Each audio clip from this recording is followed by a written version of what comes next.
Hi guys, welcome to today's video. I'm going to be taking y'all along with me while I go grocery shopping at Aldi's. I'm going to be sharing a shopping haul along with sharing how I store all my food away. And I'm also going to be cooking a very delicious crock pot meal. So let's just jump straight into today's video.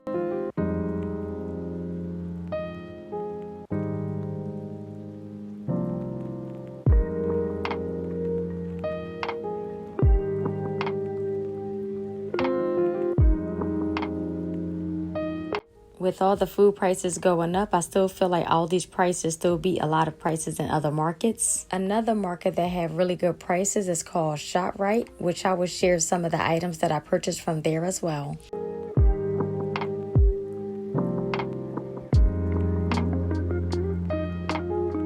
I always like to stop down the home aisle because Aldi's always have some great finds for a very low price. I thought these runners was really nice. And if you need a food chopper, Aldi have some for only $12.99, which I thought was a great price. Aldi's is already getting ready for the school year. Here are some teacher planners. And these hanging chairs, I thought they was so nice, and they are on sale for only $21.99, which is an amazing price. Aldi also have some portable gas pizza ovens if you're interested in that. And if you're in need of some food storage containers, Aldi's have a good selection of those as well.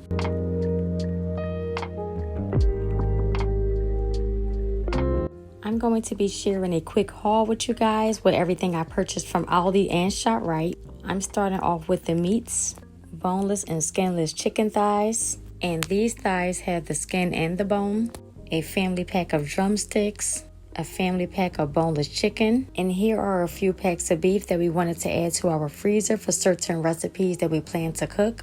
I purchased 2 packs of turkey bacon, and I purchased ground turkey for burgers. Here's a pack of smoked turkey drumsticks and a bag of jumbo shrimp, frozen salmon, a family pack of tilapia. My husband wanted to try out this fish, so we purchased that as well. Moving on to the produce, here's a bag of potatoes, 2 bags of frozen cut green beans, 2 bags of frozen broccoli, a bag of spinach and a bag of green peppers, some strawberries, and cantaloupe. This is my favorite yogurt from Aldi's. I did get 4 of them. I purchased some lettuce. And here's an overview of all the other items that I did purchase from Aldi's and ShopRite.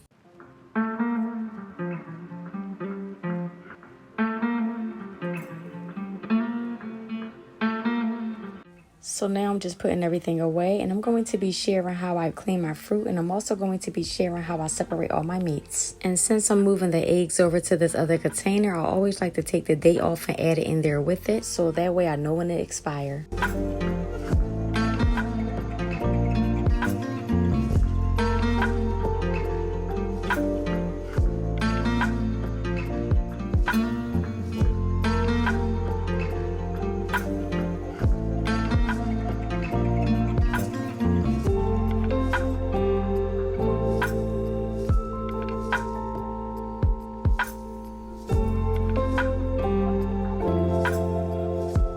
Once you wash off all your strawberries, you want to make sure that you dry them off really good. I find that adding them inside of a glass mason jar helps them last longer, so that's what I'm going to be doing here.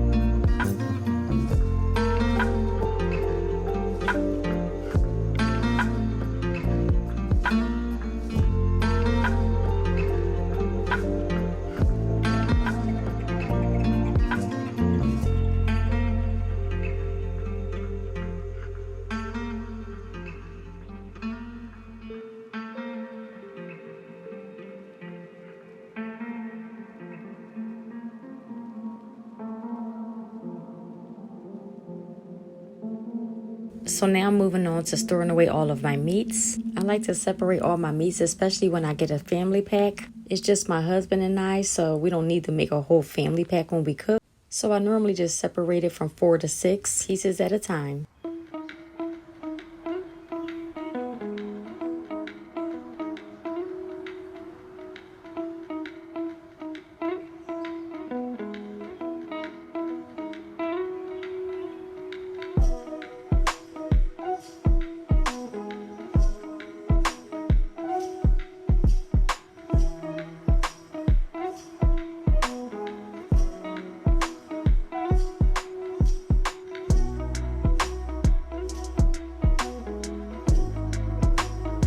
I purchased this parchment patty square paper from Dollar Tree because I knew that I was going to be making my own burgers. They work really good for the burgers, so I highly recommend getting them.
All of my meats are separated, and here's an overview of how everything is looking.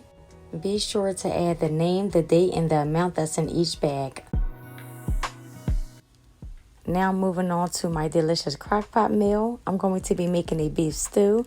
I'm starting off with pouring a little bit of oil at the bottom. I decided to go ahead and cut this beef into cubes. I'm going to be using this meat for the beef stew.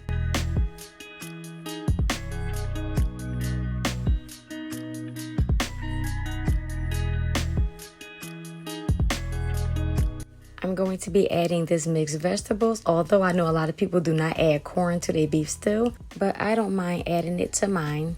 Once you finish adding your vegetables, you want to give it a good stir. Then I'm going to be adding some water and some seasonings.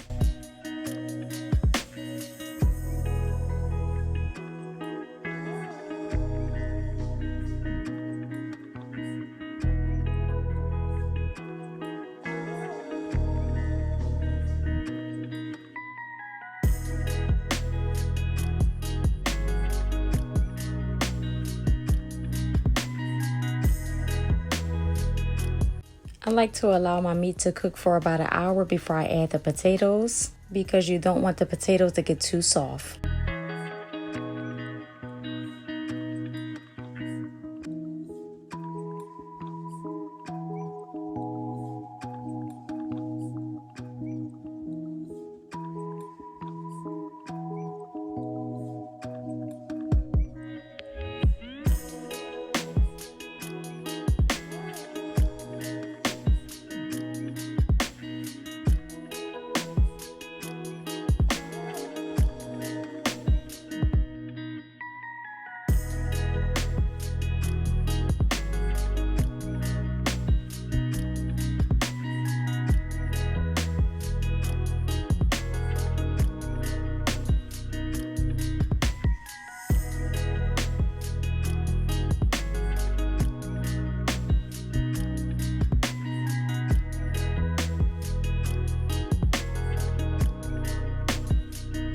This is the beef stew seasoning mix that I'm going to be using.